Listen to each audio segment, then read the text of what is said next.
Yo tout le monde, on se retrouve aujourd'hui pour une vidéo sur la chaîne RC Time & Test pour une nouvelle vidéo où je vais vous présenter la Clio Show DBX.VE 2.0. Alors c'est une voiture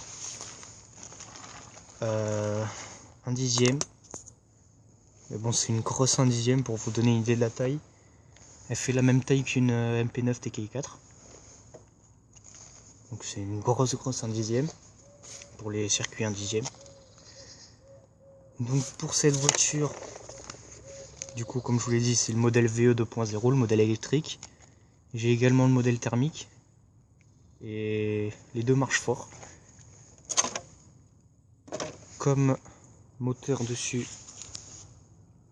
nous avons un Orion Vortex 10 Evo de 2400 kV. Donc j'ai un moteur 1/8 qui fait 2800 kV, donc franchement c'est pas mal. Ça a la puissance d'une 1/8 pratiquement. Ensuite au niveau du variateur, on est sur du Orion Vortex R10 60 ampères en 3S. Après j'ai deux batteries Agapower 40C 2200 mAh 11 volts 3S. Donc l'autre ici. Au niveau de la carrosserie, on est plutôt pas mal, elle est plutôt jolie. Donc d'origine il n'y a pas les stickers Proline ni le numéro 2, il y a juste sans stickers, les deux là. Du coup j'ai rajouté des stickers parce que je trouvais qu'elle faisait beaucoup plus jolie, un petit peu plus compétition. Support GoPro. Ensuite un petit point qui vous différenciera la VE 2.0 de la VE. Tout simplement, enfin du coup le modèle thermique de l'électrique, tout simplement l'aileron sur l'électrique est jaune, enfin les écritures en jaune, alors que sur la thermique il est full noir. Après j'ai monté des roues 1/8 parce que les pneus d'origine, donc les 1 dixième, sont vraiment pourris. Au bout d'un run je les avais déjà cramés, ils étaient tout lisses, alors que ceux-là ça fait une vingtaine de packs que je les ai et ils sont toujours pas lisses, alors que je roule sur du goudron et j'en vois bien la sauce. Voilà, donc la télécommande que je vous présenterai dans une prochaine vidéo. Et là tout simplement je vais vous faire un petit test de la voiture. Aussi j'avais oublié, donc j'ai changé les amortisseurs, les deux arrière et les deux avant. Bon, ceux à l'avant sont bien souples, ceux à l'arrière ils sont bien durs. Il faut que je règle ceux de l'avant pour mettre tout en dur. Après dessus j'ai changé quoi? J'ai changé le différentiel. C'est un des trucs que vous allez changer le plus souvent sur ce modèle parce qu'il est vraiment fragile, c'est un truc de fou. Après un truc que j'ai pu remarquer sur cette voiture, c'est le pignon juste ici, qui dès que tu envoies un petit peu la sauce, au bout d'un moment on va commencer à se barrer.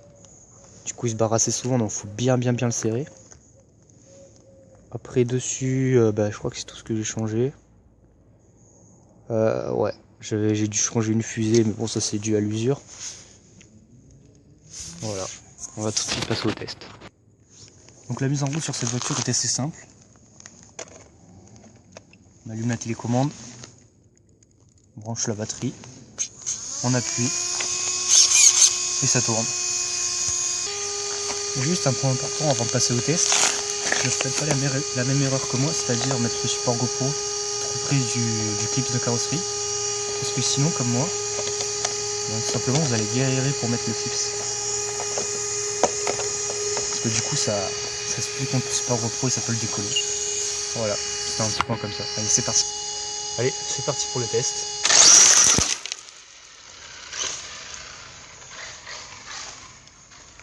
Donc comme vous pouvez voir, elle a une très forte accélération. Regardez les suspensions à l'avant. Ça lève tout seul.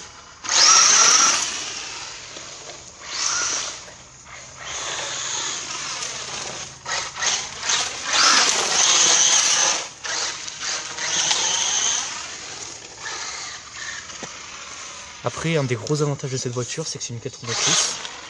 Du coup, ça tient vachement bien la route.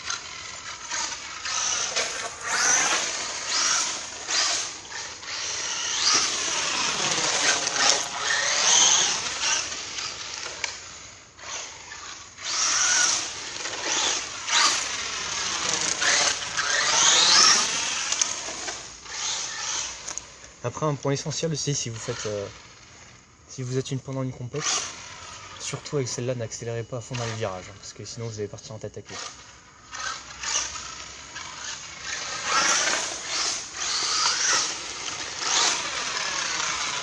Bon, après la glisse de ouf, c'est normal, c'est parce qu'on est sur du gravier bien tassé et que il vient de pleuvoir, du coup ça glisse à mort. Et vu qu'il fait froid aussi, c'est tout congelé le sol.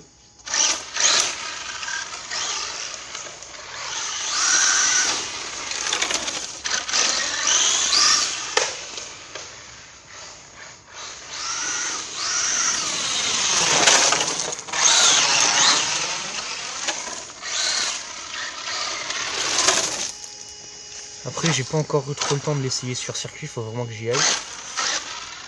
Je vous ferai la vidéo en vue GoPro et vue extérieure du circuit, pendant qu'elle roulera. Comme ça, vous verrez vraiment comment elle tient la route. Bon, sur ce, c'est tout pour ce petit test et la présentation de la voiture. Donc, je vais vous parler vite fait d'un truc, c'est que normalement, je vais bientôt recevoir une 1/8e. La Hobbytech NXT, je crois, c'est bien ça.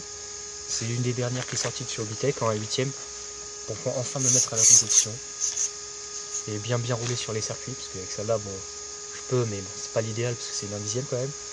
C'est un circuit full 1/8e et truggy. Du coup, j'espère que cette petite vidéo vous aura plu.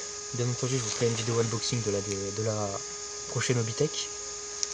Si la vidéo vous a plu, n'hésitez pas à mettre un petit like, à vous abonner. Moi je vous dis ciao tout le monde et à la prochaine.